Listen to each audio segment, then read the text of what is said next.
Hello everyone, and welcome to the weekly PlayStation console gaming news. Today's highlights: Santa Monica is hiring new staff for God of War development, Sony will be increasing PlayStation for prices, Forza Horizon pre-orders have launched for PS5, and Ciri's appearance has been slightly polished. Well then, dear viewers, make yourselves comfortable, check your subscription to the channel so you don't miss new episodes, and let's dive into the main events of the past week. Information has appeared on the Verge portal that Indiana Jones and the Great Circle will be coming to PlayStation 5 as early as April. This was reported by the publication's editor, Tom Warren. There are also rumors that Senua's Saga, Hellblade 2, will be released on Sony's console around the same time. Microsoft hasn't yet announced an exact release date for Indiana Jones, but they promised to release the game on PS5 in spring 2025. If Warren is to be believed, PlayStation fans will get access to one of Microsoft's main hits earlier than expected. I'll remind you that the game was initially released in December 2024 on Xbox and PC. Now PS5 owners are waiting for it too. AstroBot has received a new free DLC called Cock-a-Doodle Doom. PS5 players can complete the level and unlock Jade Cameo Bot, the heroine from Beyond Good and Evil, who hasn't appeared in new games since 2003. This is already the third additional challenge in 2025. Completing it awards a bronze trophy called Rooster Rescue and a new bot for your collection. Jade behaves just like in the original game, taking photos and posing, but we shouldn't expect a full return of the character. Beyond Good and Evil is listed in AstroBot's credits, and previously Assassin's Creed was noticed there too. The next cameo Easter egg will likely be related to that series. Sony plans to prevent a major increase in the base cost of PlayStation 5. The company plans to double its supply chain and increase console stockpiles in the US to minimize the impact of potential new tariffs. Previously, Sony took similar actions, but in 2022 raised PS5 prices in several regions due to inflation, Japan being a good example. According to analysts, increasing tariff costs could negatively affect other electronics manufacturers, including game developers. The axiom in this case is very simple. If hardware costs rise, prices for new releases will follow right behind. Although, honestly, how much higher can they go? Some games already cost around $80 at launch. So the beginning of price increases for gaming hardware, particularly consoles, might be a starting point that the entire gaming industry will follow. Peter Parker's English voice actor, Yuri Lowenthal, has assured that his character will appear in Spider-Man 3. Responding to concerns that Peter Parker might not be in the third part, Lowenthal said, "I can't say much about the new game, but you've somehow stumbled upon the one thing I can tell you, which is that yes, Peter isn't gone, he will be in the next game, and won't be retiring, I promise." Earlier information from an Insomniac Games leak mentioned that the third Spider-Man's release is planned for 2028. I dare to suggest that the third Spider-Man will be in the starting lineup of the next generation PlayStation 6. And again, this is purely my assumption, but we shouldn't exclude the fact that they might not release it on PlayStation 5 if only to make players buy the next generation.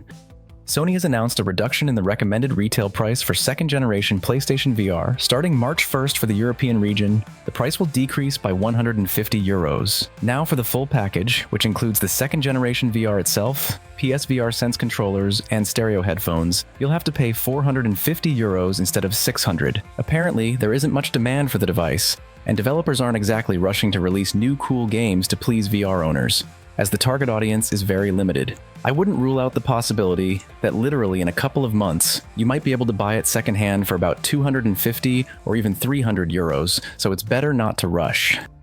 Apparently, a new God of War installment is already in active development. This became known from Santa Monica Studios' search for a new position. The studio is looking for a quest designer and narrative designer with knowledge of the God of War universe.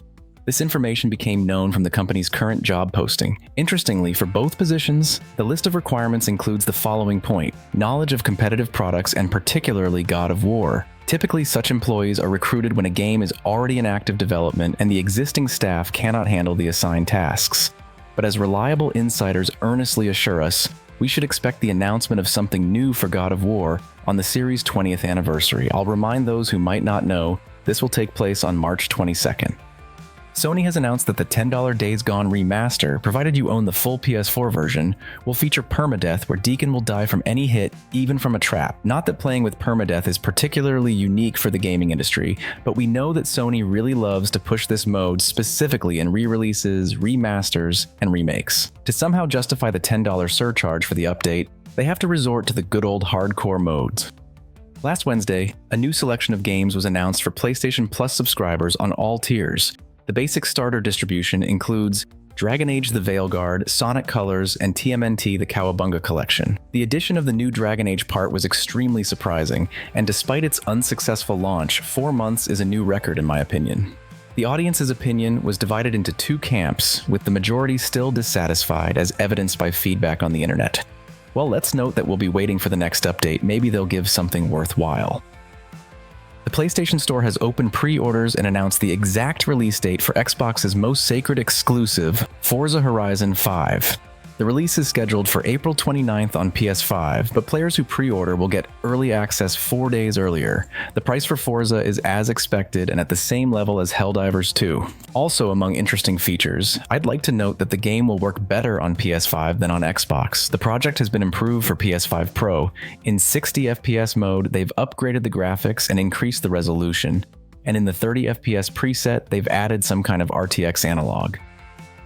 A month before the official release, a PlayStation user got hold of an Assassin's Creed Shadows disc, which he has already played for 11 hours. Without spoilers, he shared that the game has 55 trophies in the PlayStation Network, including a trophy for visiting all cities, unique in Ubisoft style.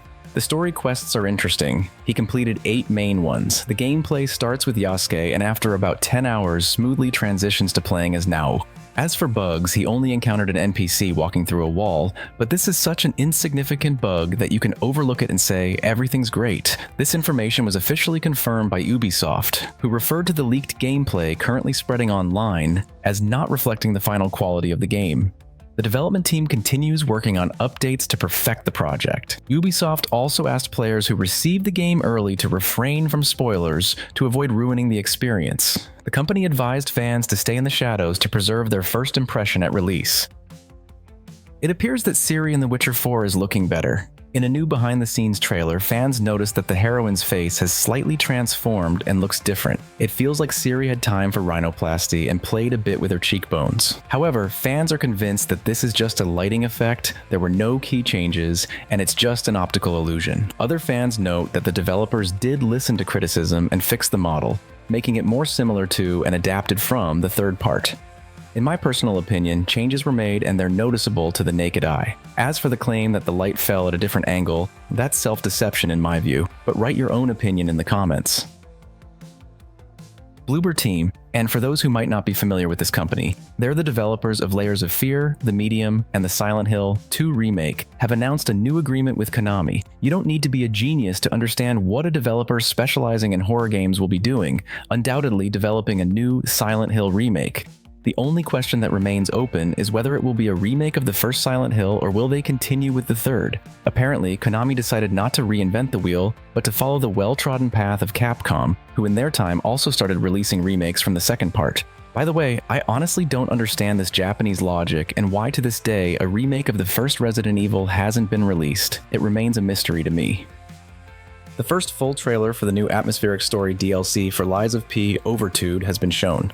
In this expansion, the main character is again Pinocchio, who will use a mysterious artifact to travel back in time when Krat still maintained its former glory. Players will have to uncover the city's mystery by following in the footsteps of a legendary guard, a mysterious character who leads through long-forgotten stories. There's no exact release date or pre-order availability for the DLC yet, but it's indicated that the expansion will be released in the summer of this year. On February 27th, PlayStation exclusive Gran Turismo 7 received a free update that includes 3 cars, BMW Z4, Mercedes-Benz, and the 1988 Peugeot 205 GTI. Also added are new events in World Circuit mode, the Classic Sunday Cup, European Sunday Cup, and European FR Sports Car tournaments. There are also additional tracks for Gran Turismo Sophie races. Gran Turismo clearly shows how games should be supported, as they add new content almost every month to keep fans from getting bored. Real respect for that. All interested players on PS4 and PS5 consoles can try out the upcoming free-to-play shooter Splitgate 2 for free as part of the open alpha testing, which will last until March 2nd inclusive. All you need to know is that PlayStation Plus subscription is not required for the game, so you can try it if you want. Given the experience of the first part, the game is generally not bad, somewhat reminiscent of Halo in places, only with the opening of portals that really confuse you. In general, be sure to try it if you love online shooters. If you don't know what to play, a free-to-play tactical shooter called Spectre Divide has been released for PlayStation 5 and other current platforms. The gameplay is inspired by Valorant and Counter-Strike. where players earn money for kills and buy weapons between rounds. The developers really hope that the console release will help the game, considering its failed start on PC, but let's be honest, the chances of success look negligible. So if you're a fan of this genre, take note, and on this optimistic note, this was the IT Wednesday channel, and we'll hear each other in the next episode.